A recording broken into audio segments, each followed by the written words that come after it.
बिस्मिल्लाहिर्रहमानिर्रहीम। अस्सलाम वालेकुम दोस्तों, मैं आज आपको ला हौला वला कुव्वता इल्ला बिल्लाह की बरकत का वाक़या सुनाऊंगा। बयान किया गया है कि खलीफा हारून अल रशीद ने एक नसरानी को 500 दिरहम के मुतालबे में कैद का हुक्म दिया और एक सवार को इसके हमरा भेजा। सवार ने देखा रास्ते में एक शख्स घास का बोझ उठाया जा रहा है और इसका बोझ एक तरफ को झुका हुआ है। ये देखकर सवार ने इसको सीधा कर दिया। फिर वो बोझ दूसरी जानब को झुक गया, जिसको देखकर सवार ने पढ़ा ला हौला वला कुव्वता इल्ला बिल्लाह। नसरानी ने इसकी ज़बान से यह कलमा सुनकर इस कलमे की बड़ी अजमत की। ये देखकर सवार ने इस नसरानी से कहा कि जब तुम इस कलमे की इस कदर अजमत करते हो और इसको इतना बाबरकत समझते हो तो अल्लाह ताला पर ईमान क्यों नहीं लाते, जिसके नाम की अजमत से इस कलमे को ये बरकत हासिल हुई है। इस पर नसरानी ने जवाब दिया कि मैंने इस कलमे को आसमान के फरिश्तों से सीखा है। यह सुनकर सवार को बहुत तअज्जुब हुआ और सवार ने खलीफा की खिदमत में हाजिर होकर तमाम वाक़यात बयान किया। तो खलीफा नसरानी को बुलवा कर दरियाफ्त किया, आखिर तूने ये कलमा फरिश्तों से किस तरह सीखा है। इसने बताया कि वाक़या ये है कि मेरा एक चचा बहुत मालदार था और इसकी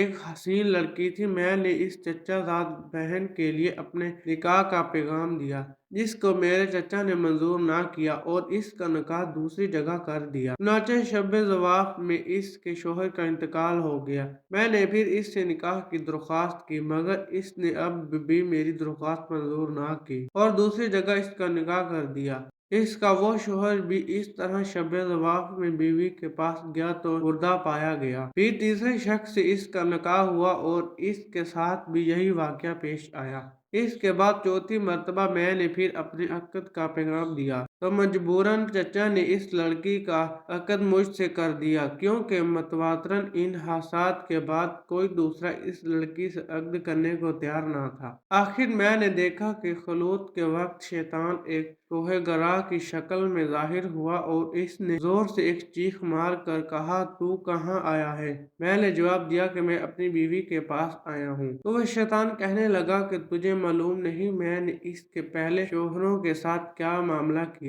मैंने जवाब दिया, मुझे मालूम है। ये सुनकर वो शैतान कहने लगा, अगर तू इस बात पर राजी हो कि ये औरत रात को मेरे लिए हो और दिन को तेरे लिए तो बेहतर है, वरना मैं तुझे भी मार डालूंगा। मैंने इसकी बात को मंजूर कर लिया और इसी तरह एक मुद्दत गुजर गई। तो एक रोज शैतान ने मुझसे कहा कि आज मैं रात को मौला अली की बातें चोरी सुनने के लिए जाऊंगा, क्योंकि आज रात को इस काम के लिए मेरी बारी है। क्या तुम भी मेरे साथ आसमान पर चलने को तैयार हो। मैंने जब इस पर अपनी रजामंदी का इजहार किया तो शैतान ने एक बड़े ऊंट की शक्ल अख्तियार करके मुझसे कहा कि मेरी पुश्त पर मजबूती से सवार हो जाना। चुनांचे जब मैं इस पर सवार हो गया तो वो शैतान हवा में उड़ने लगा। इतने में मुझे फरिश्तों की आवाज आई कि वो कह रहे हैं ला हौला वला कुव्वता इल्ला बिल्लाह, जिसको सुनकर शैतान वापस हुआ और मुर्दा की तरह जमीन पर गिर पड़ा और मैं भी इसके करीब ही जा गिरा। जब कुछ देर के बाद इसको होश आया तो कहने लगा कि तुम अपनी आंखें बंद कर लो। मैंने अपनी आंखें बंद कर ली।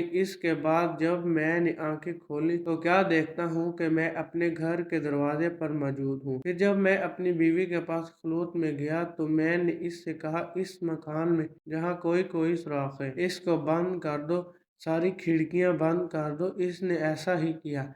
चुनांचे जब रात को शैतान घर में दाखिल हुआ तो मैंने दरवाजा बंद कर दिया और बाहर से दरवाजे की तरफ मुंह करके पढ़ना शुरू किया, ला हौला वला कुव्वता इल्ला बिल्लाह, जो मैंने फरिश्तों से सुनकर याद कर लिया था। इतने में मैंने एक सख्त आवाज सुनी, फिर दूसरी और तीसरी मर्तबा यही कलमात पढ़े। तो इसके बाद बीवी ने मुझे पुकारा कि अंदर आ जाओ। जब मैं अंदर गया तो बीवी ने बयान किया कि तुमने पहले मर्तबा ला हौला वला कुव्वता इल्ला बिल्लाह पढ़ा था तो शैतान ने यहाँ से भागने का रास्ता तलाश किया, मगर इसे कोई रास्ता नहीं मिला। जब दूसरी मर्तबा तुमने ला हौला वला कुव्वता इल्ला बिल्लाह पढ़ा तो आसमान से एक आग ने उतरकर शैतान को घेर लिया और जब तीसरी मर्तबा तुमने ला हौला वला कुव्वता इल्ला बिल्लाह पढ़ा तो इस आग ने शैतान को जलाकर राख कर दिया और अल्लाह तबारक व तआला ने हमें इससे नजात दे दी। खलीफा हारून अल रशीद ने नसरानी की जुबान से ये वाकया सुनकर इसको आजाद कर दिया और वो 500 दिरहम भी माफ फरमा दिए जिनकी ओर इसको कैद किया गया था। इस वाक़े से हमें ये सबक मिलता है कि ये तमाम बरकत कलमा ला हौला वला कुव्वता इल्ला बिल्लाह की थी, जिसके पढ़ने से ये सब बरकत जाहिर हुई। अल्लाह ताला हमें भी इसकी अजमत जानकर इसका कसरत से वेट करने की तौफीक अता फरमाए, आमीन। तो दोस्तों ये थी हमारी आज की वीडियो, उम्मीद है आपको अच्छी लगी होगी। अगर अच्छी लगी है तो लाइक शेयर एंड हमारे चैनल ES वाक़या TV को सब्सक्राइब कीजिएगा। मिलेंगे इंशाल्लाह नेक्स्ट वीडियो में, तब तक के लिए अल्लाह हाफिज़।